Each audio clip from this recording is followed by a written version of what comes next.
de David, roi à Jérusalem.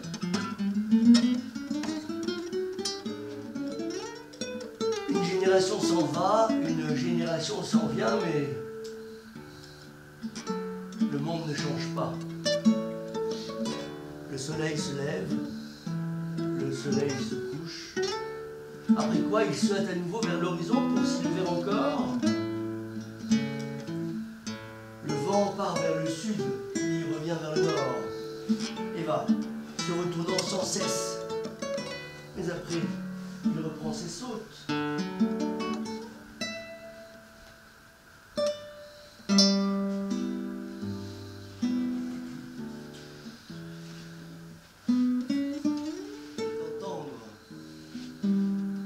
Arrivera à nouveau, ce qui s'est fait se fera dos au chef. Rien de nouveau sous le soleil.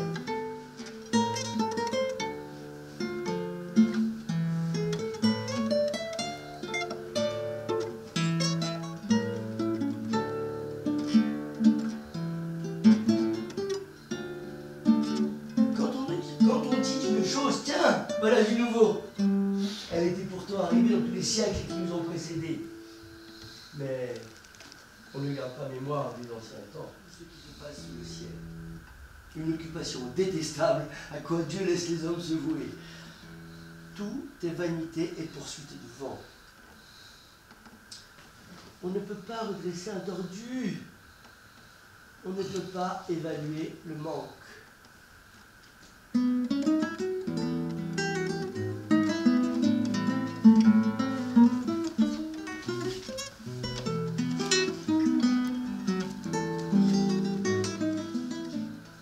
Alors je me suis dit, allons, je vais t'essayer dans la joie. Goûte donc au plaisir.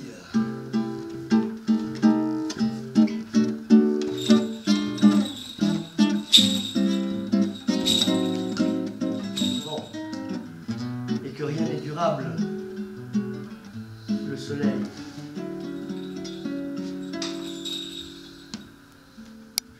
Son travail le tracasse. La nuit même, son cœur ne prend point de repos. Et tout cela pour rien.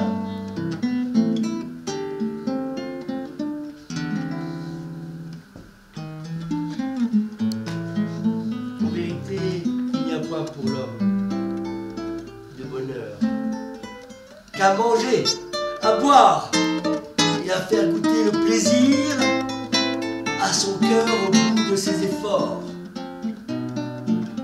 Tout cela, j'en suis convaincu, vient de Dieu.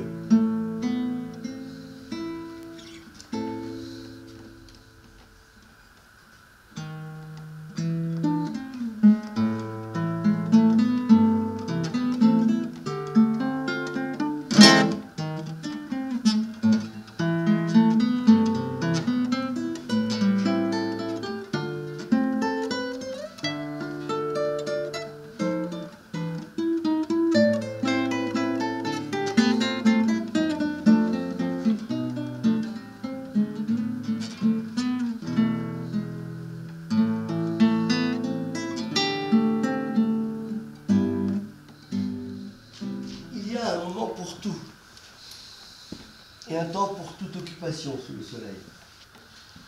Un temps pour mettre au monde et un temps pour mourir. Un temps pour planter et un temps pour déraciner. Un temps pour s'endeuiller et un temps pour danser. Ils n'ont tous qu'un souffle de vie et les hommes n'ont aucune supériorité sur les bêtes. Mais tous ne sont que vanité, tous se rendent au même endroit, tous ont été tirés de la poussière, tous retournent à la poussière.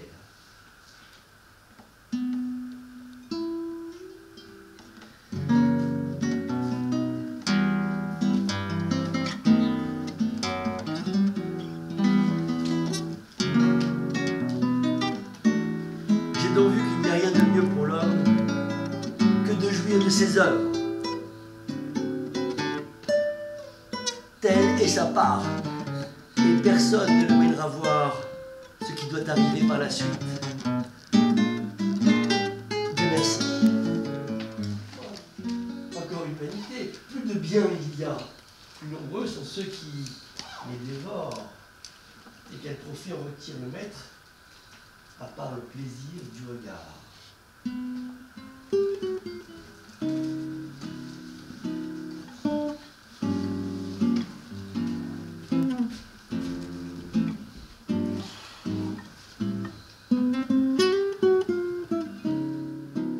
Comme on avait quitté le ventre de sa mère, il faut y retourner aussi nu qu'on était sorti, sans rien garder de tout son travail que l'on puisse emporter avec soi.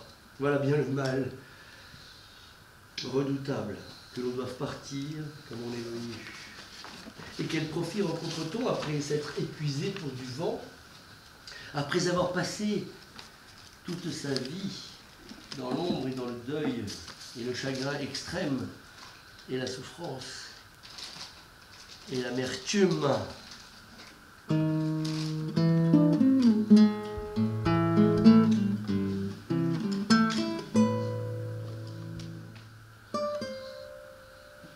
Peut-on savoir où gît pour l'homme le bonheur durant sa vie, tous les jours de sa vie, de vanité qui passe aussi vite que l'ombre? Car enfin, qui viendra dire à l'homme ce qui doit arriver par la suite, ici-bas?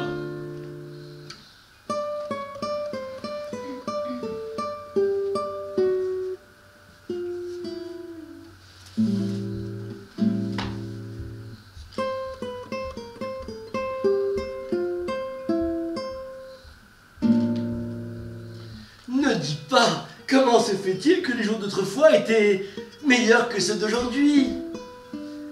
Ce n'est point la sagesse qui te fait dire une telle question. Par conséquent, au jour du bonheur, demeure en ton bonheur, et au jour du malheur, réfléchis. Ne sois donc pas trop sage, et ne pratique pas trop la sagesse. Pourquoi te rendre ridicule?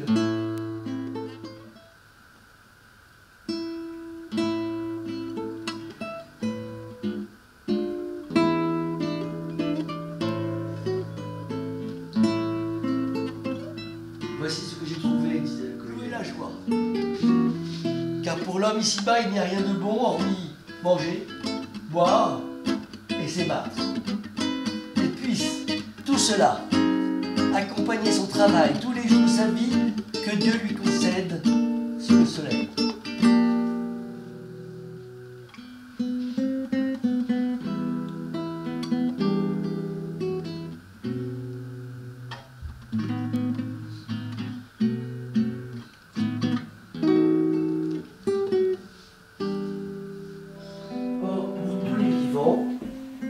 Il reste encore quelques espérances.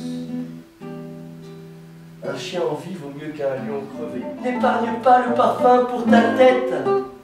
Jouis de la vie avec la femme que tu aimes, tous les jours de vanité que l'on t'accorde ici-bas. C'est là ta part dans l'existence et dans tout le tracas que tu te donnes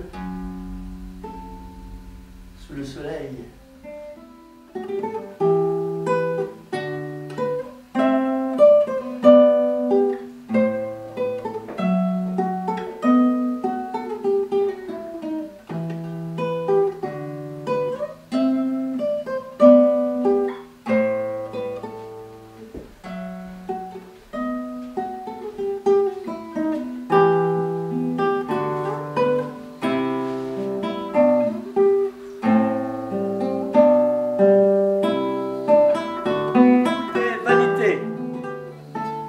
Le Coëlette fut un très grand sage, qui toujours enseigna la sagesse au peuple et ajusta beaucoup de sentences profondes.